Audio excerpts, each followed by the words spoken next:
ఆంధ్రప్రదేశ్ రాష్ట్రంలో అత్యంత ప్రసిద్ధి చెందిన బొమ్మల తయారీలో ఏటి కొప్పాక బొమ్మల తయారీ కూడా ఒకటి. అడవిలో దొరికే లక్కపెడతతో సహజసిద్ధంగా తయారయ్యే రంగులను వాడి బొమ్మలను అందంగా తయారు చేయడం వీరి ప్రత్యేకత. అనకాపల్లి జిల్లా యలమంచిలి మండలానికి చెందిన ఒక మారుమూల గ్రామం ఏటి కొప్పాక. దాదాపు 400 ఏళ్ల క్రితం కొన్ని కుటుంబాలు వలస వచ్చి ఈ గ్రామంలో స్థిరపడి అడవిలో దొరికే పనికిరాని అంకుడు కర్రతో బొమ్మలు తయారు చేయడం ప్రారంభించారంట. మొదట్లో ఈ బొమ్మలు తయారు చేసిన అనంతరం రసాయనిక రంగులతో వీటిని అందంగా ముస్తాబు చేసేవారు. అయితే క్రమంగా ఆ రంగులను వదిలి అడవిలో దొరికే లక్కపెడతలతో సహజసిద్ధంగా తయారయ్యే రంగులను వాడి బొమ్మలను అందంగా తయారు చేయడం మొదలుపెట్టారు.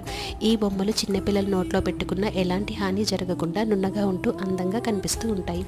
ఈ బొమ్మల తయారీ గురించి తెలుసుకున్న భారతదేశ ప్రధాని మోదీ సైతం ఔరా అనుకునేలా కళాకారులను అభినందించి వీటికి ఆదరణ పెంపొందించే విధంగా కర్నూలు పట్టణంలోని Lepakshi hand craft and handloom ఆధ్వర్యంలో థీమాటిక్ ఎగ్జిబిషన్లు ప్రారంభించారు.